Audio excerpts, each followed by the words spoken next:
encrucijada en el país que ya se ha definido por lo menos por 4 años, y de lo que hagamos nosotros, pensemos nosotros,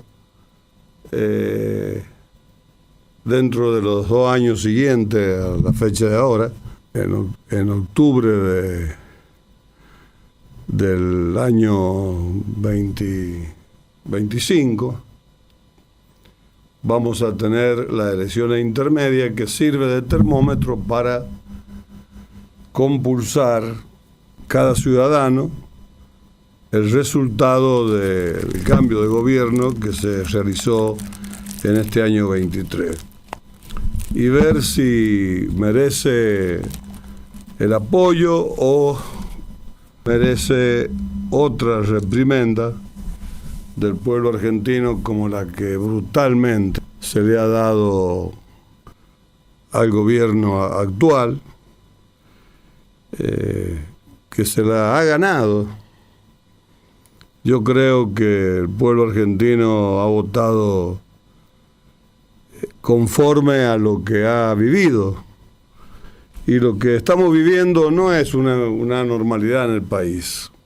No es una normalidad porque es un país totalmente distinto al resto de lo que integran América del Sur, ni hablar con respecto a los otros países occidentales. Nosotros tenemos una carga que muchos culpan al pueblo, a la gente, pero que yo me resisto a compartir ese pensamiento de que la gente, la cultura, posiblemente la gente ha sido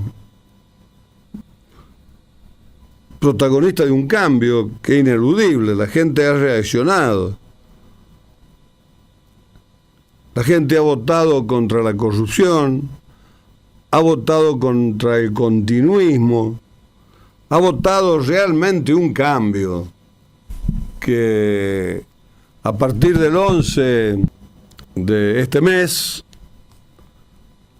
lo vamos a ir observando, vamos a ir analizando, vamos a ir viendo los primeros movimientos del presidente electo, nada menos que por el 56% de los votos. Pocas veces en la historia se ha superado ese porcentaje. Únicamente Irigoyen, y tenemos entendido que Perón en el 74, que llegó al 64%, 65% aproximadamente. Es inédito, y mire cómo terminó el gobierno que obtuvo el 65% de voto del pueblo argentino. Terminó en un desastre, terminó ese gobierno creando el terrorismo de Estado, que después lo amplió y lo usufructó, el terrorismo de Estado, la Junta Militar, porque no pudo el gobierno democrático controlar la subversión, que había nacido precisamente para conseguir el retorno de Perón, de Juan Domingo Perón, exilado en España. Fue uno de los motivos de la subversión, desestabilizar a los gobiernos constitucionales y no constitucionales de la Argentina para forzar el retorno de Juan Domingo Perón. Después de 55, lo lograron en el 73.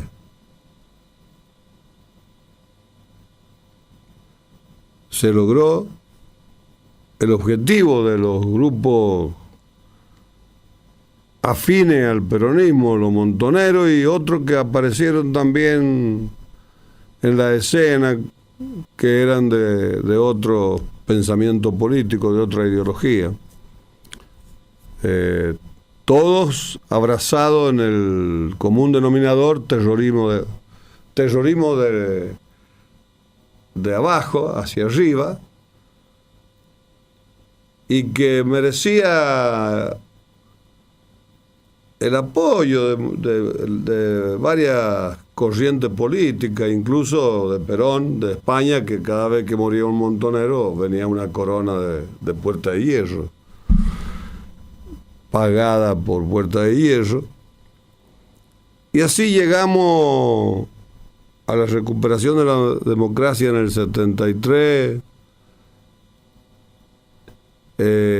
con el ascenso de la alianza que hizo el peronismo con otra fuerza, sobre todo con la fuerza de Solano Lima, que fue el candidato a vicepresidente, y que salió Cámpora Solano Lima.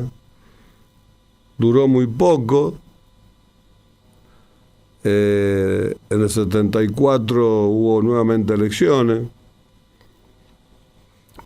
ante la renuncia forzada de Cámpora y Solano Lima por el peronismo, el partido, fundamentalmente la CGT y los grupos armados. Llegamos a la situación de que en el 74 hubo elecciones.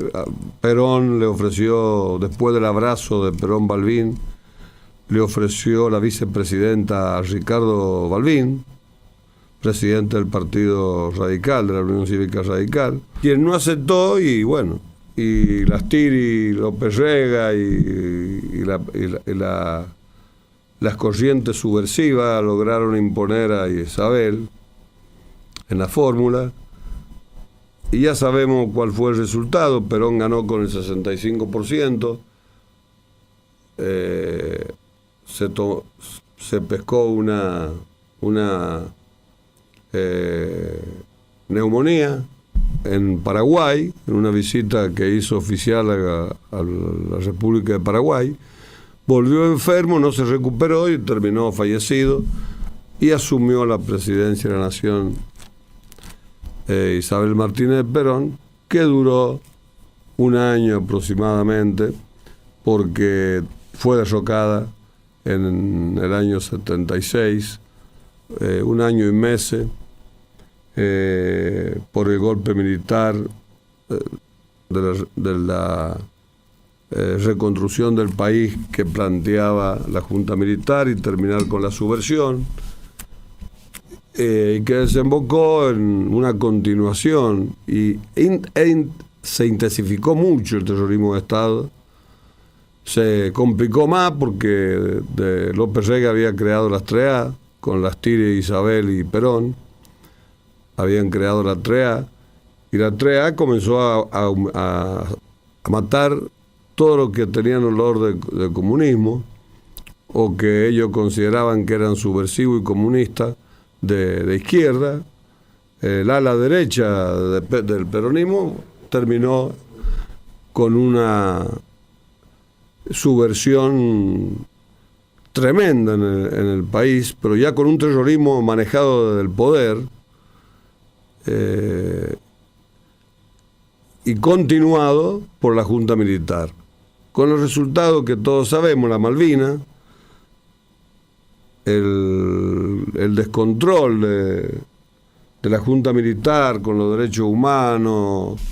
Apareció Carter, fue el actor internacional más importante de esa época, Jimmy Carter, que se puso en contra de la Junta Militar, que a su vez la Junta Militar tenía buenas relaciones con Rusia. Mire, esta historia que se la estoy resumiendo y que es irrefutable. Los comunistas en la cárcel la pasaban muy bien. Yo me acuerdo del apoderado del Partido Comunista de San Juan, el doctor Soria Vega, que ahora tiene 3 hijos en la justicia, y él estuvo de la Corte de Justicia que lo nombró Gioja. La pasaban muy bien y estaban poco tiempo, mientras los que no teníamos nada que ver ni con la subversión, ni con los golpes de Estado, terminábamos presos. En el caso mío, por defender detenidos peronistas que no conseguían abogado, y que el doctor Averín me pidió, que era médico de mi familia, que lo atendiera. Fueron a 4, y bueno, cuando vino el golpe de Estado, terminé yo preso también junto con los que era abogado de ellos. Esta historia que la recuerdo porque no la tenemos que olvidar. Hay quienes dicen que ¿para qué vamos a recordar la historia? Que no. Bueno, yo digo que los que no quieren que recordemos la historia es porque son parte de esa nefasta historia argentina en que de una u otra forma generalmente la mayoría de los que no quieren que toquemos estos temas son los que protagonizaron hechos de violencia o que no quieren que se sepa la verdad en la República Argentina, a pesar del decreto del presidente Alfonsín, que ganó las elecciones en el año 83, cuando se recuperó la democracia debido a la sangre de los 800 argentinos jóvenes y oficiales jóvenes que murieron en lo que se transformó luego la recuperación de las Malvinas en una guerra con la OTAN, o con un miembro de la OTAN, que era Inglaterra, pero que todos sabemos, hoy está ocurriendo, que cuando se ataca a un país de la OTAN, todos los países de la OTAN le declaran la guerra a ese país, o sea que no queda solo el país. En el caso Inglaterra lo apoyó Estados Unidos y todos los países occidentales en lo que se llamó la recuperación de la Malvinas, que duró muy poco y que trajo mucho sangre y trajo también la desaparición de los golpes de Estado protagonizados por militares en la historia argentina desde el 83 hasta la actualidad. Esto es un preámbulo, así que he hecho yo de una síntesis de lo que ha desembocado en la República Argentina en 40 años de democracia ininterrumpida, totalmente abusiva, con algunos periodos de tranquilidad y de progreso y de bienestar, pero generalmente con el 90%, 80% de este tiempo ha sido el sufrimiento y la decadencia de la democracia argentina, que ha desembocado en que en 4 años aparece una persona, a los 2 años llega a diputado, a los 2 años siguientes es el presidente actual de la República Argentina. ¿Qué es lo que va a ocurrir? Y bueno, solamente Dios lo sabe y el tiempo nos lo va a ir haciendo conocer. ¿Qué va a pasar en estos 4 años de un gobierno que filosóficamente, ideológicamente es totalmente diferente a los 2 partidos tradicionales de la República Argentina? El peronismo en su concepción de Perón y Evita, y el radicalismo en su concepción de Irigoyen Ilia, Balbín, para señalar los 3 más importantes de la historia del radicalismo. Y así estamos, en la expectativa de esta transición que venimos transitando, por ejemplo, en la provincia de San Juan, hemos votado 5 veces este año. Un año totalmente perdido electoralmente y con consecuencia histórica muy nefasta, protagonizada por el actual gobernador de la provincia, que hasta antes de irse no se ha pactado con el diablo, y han colocado 14 jueces que vienen a incrementar un poder judicial sumamente abultado, sumamente poblado, en un 1000% de lo que estaba antes del 83. Y también ha desembocado en una renovación del Tribunal de Cuentas, que con la reforma que le hizo el ingeniero Gioja en su segundo gobierno, prácticamente es un gasto inútil en la provincia de San Juan. ¿Y qué gasto inútil? Pudiéramos conocer la estructura del Tribunal de Cuentas, nos sorprenderíamos. ¡Puf!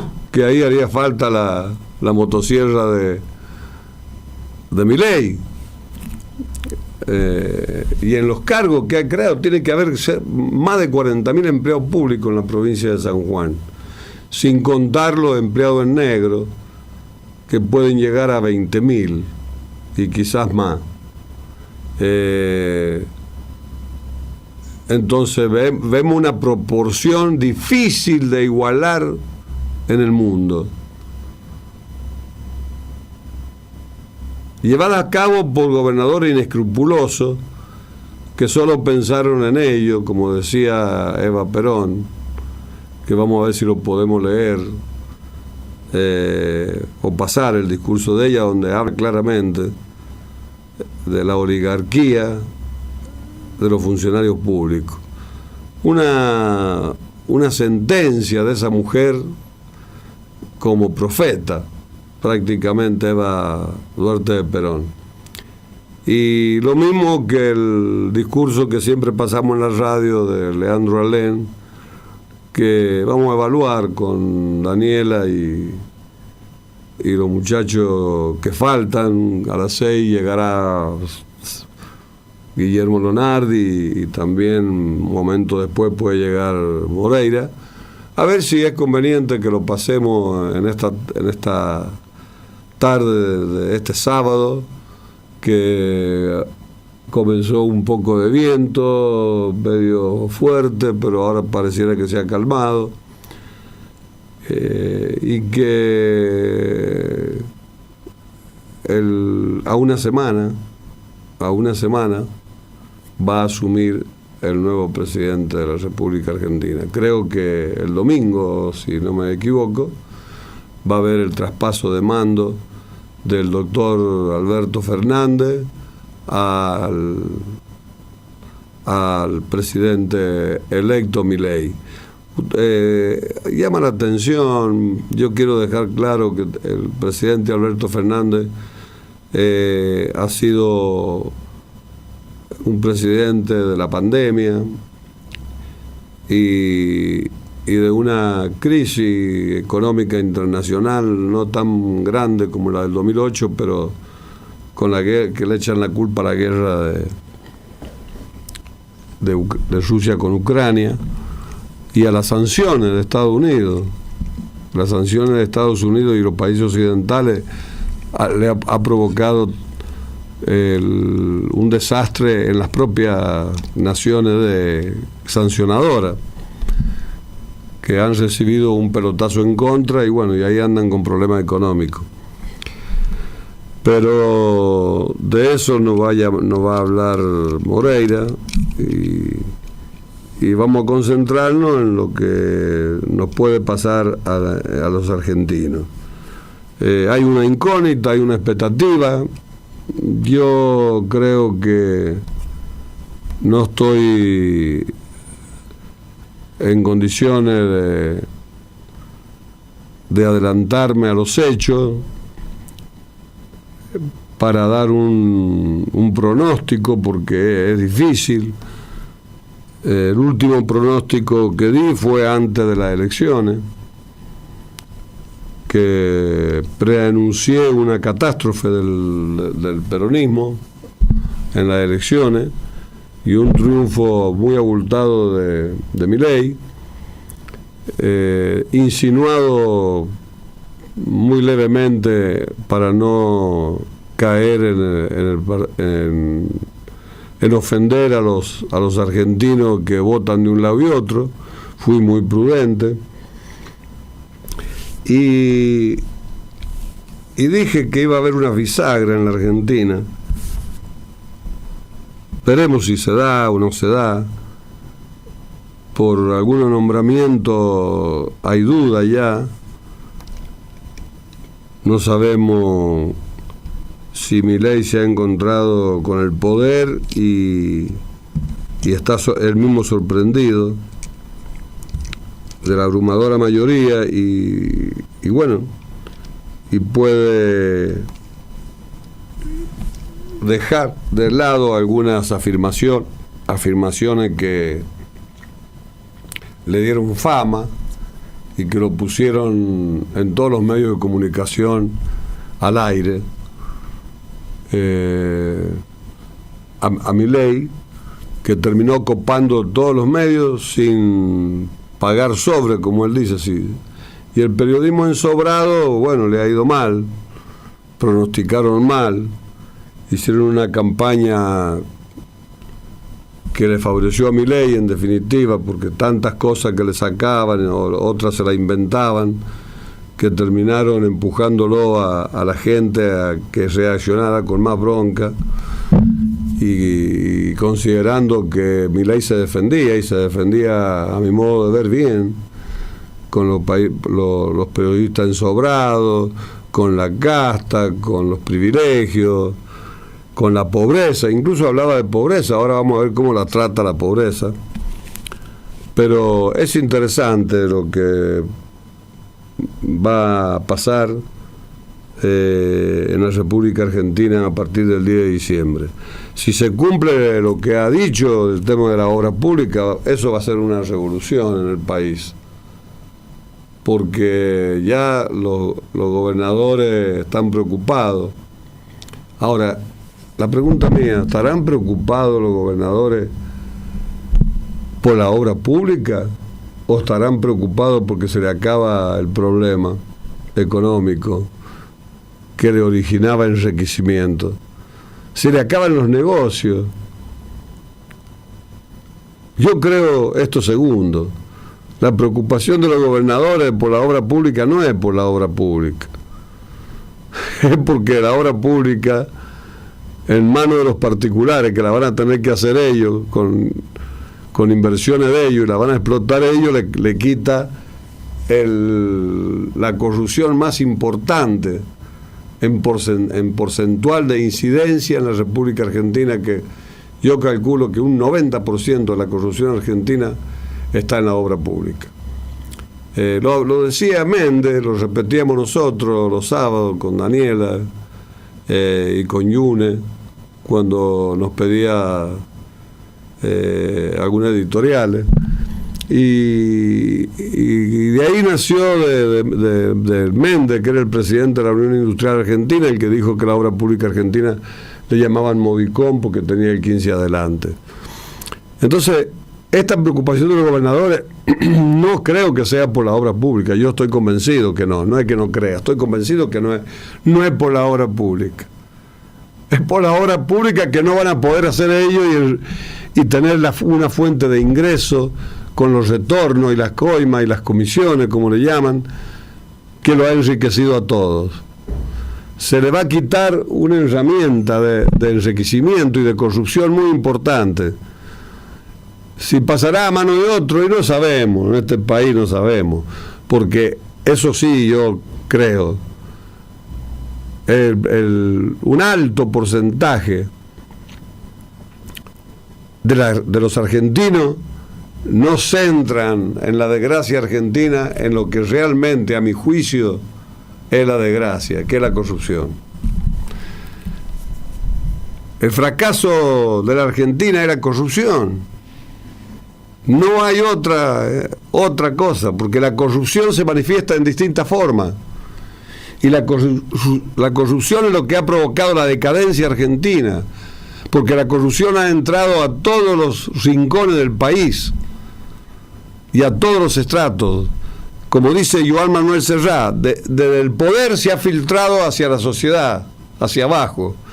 Entonces un país corrupto jamás puede prosperar y cada vez va a estar peor. Mire, una prueba evidente es ahora. No hace falta que lleguemos al 11 de diciembre para ver cómo la corrupción existe en la República Argentina. Reparemos,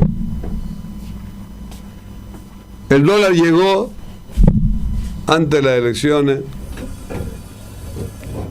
a nada más ni a nada menos que superó los 1.200 pesos argentinos, $1.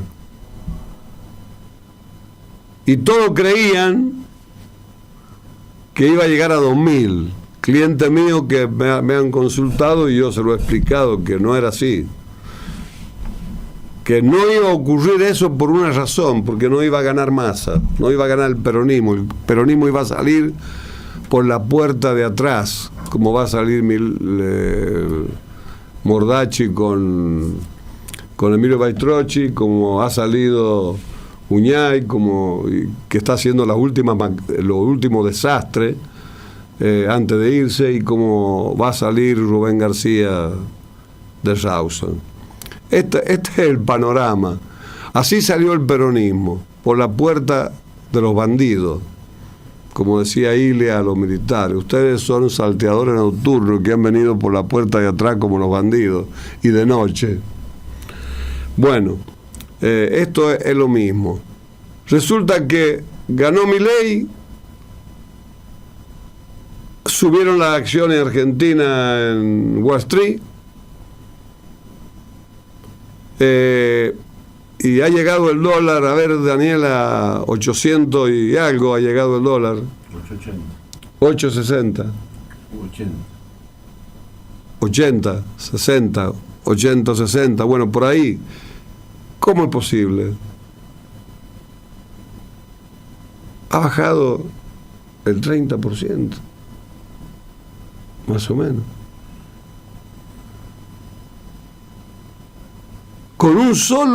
Con la derrota del peronismo y el triunfo de Milei. ¿Qué significa esto? Que el poder financiero, la corrupción, la especulación, un gobierno incapaz de gobernar, un gobierno fracasado por donde lo busque, por donde lo encuentre, pero con un presidente bueno, honesto, que cometió el error de que su pareja le manejara la agenda del cumpleaños y lo destrozó. Otros hablan del vacunatorio VIST y eso no es así. El presidente, cuando se enteró del vacunatorio VIST, lo echó al ministro de Salud. O sea que reaccionó. Pero después no reaccionó cuando le pide a la mujer que hagan el cumpleaños en Olivo con la selecta amiga de la pareja. Bueno, pero un presidente que ha traído paz en Argentina, trajo paz. Un presidente que ha fracasado totalmente, porque como yo afirmaba, era para Holanda, Bélgica, Suecia, Suiza, no era para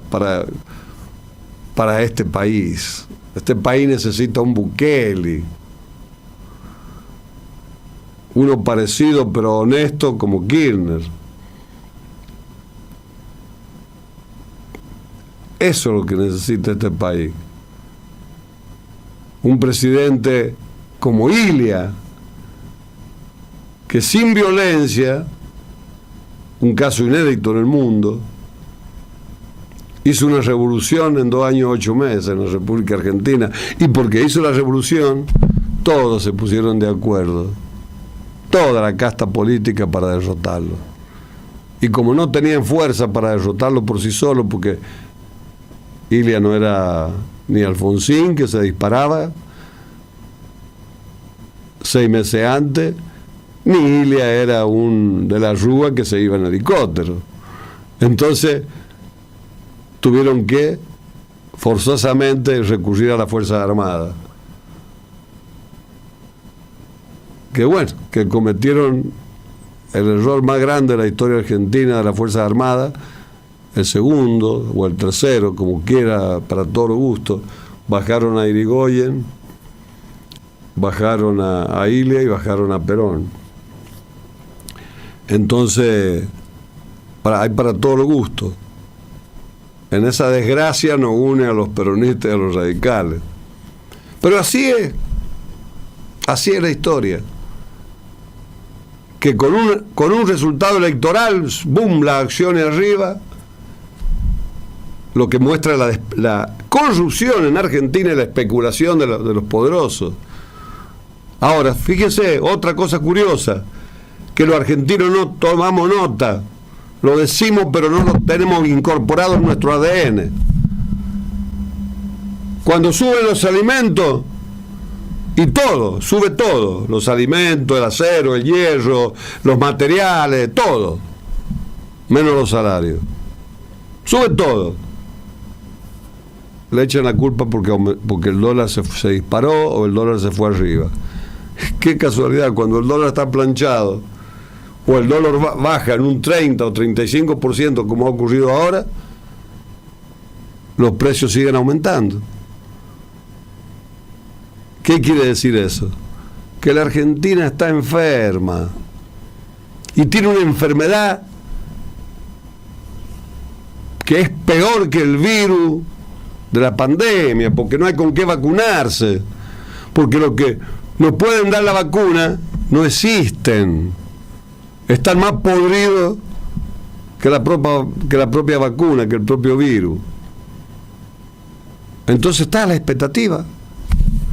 El 11 entramos en expectativa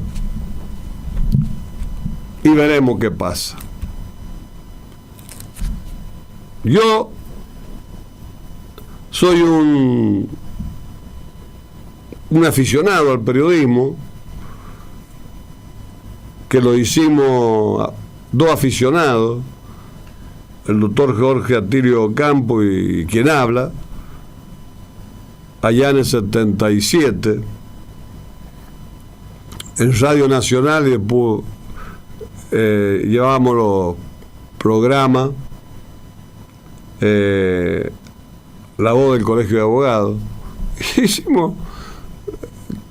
Quisimos aprender periodismo y lo aprendimos, no tan bien como los que salen de la universidad,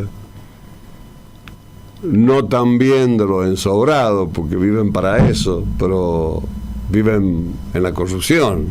Son ensobrados, saben mucho, pero de corrupción y de mentira. Nosotros aprendemos de Noam Chomsky, que dice que los medios de comunicación manipulan la mente humana y que son más peligrosos que la bomba atómica porque destruyen los cerebros. Para que son especialistas la prensa internacional. De pronto, Rusia está perdiendo la guerra, Vietnam perdía la guerra, los talibanes perdían la guerra, y de repente el otro día habían triunfado. Eso es la prensa. Mentir y mentir y mentir. Manipular la información y caemos todos. Caemos como mosca a la miel. Y bueno, tendremos que ir aprendiendo. Echar mano a los medios de comunicación y a periodistas que tienen más amor al prójimo y que son más realistas. Y así concluyo esta especie de editorial de hoy,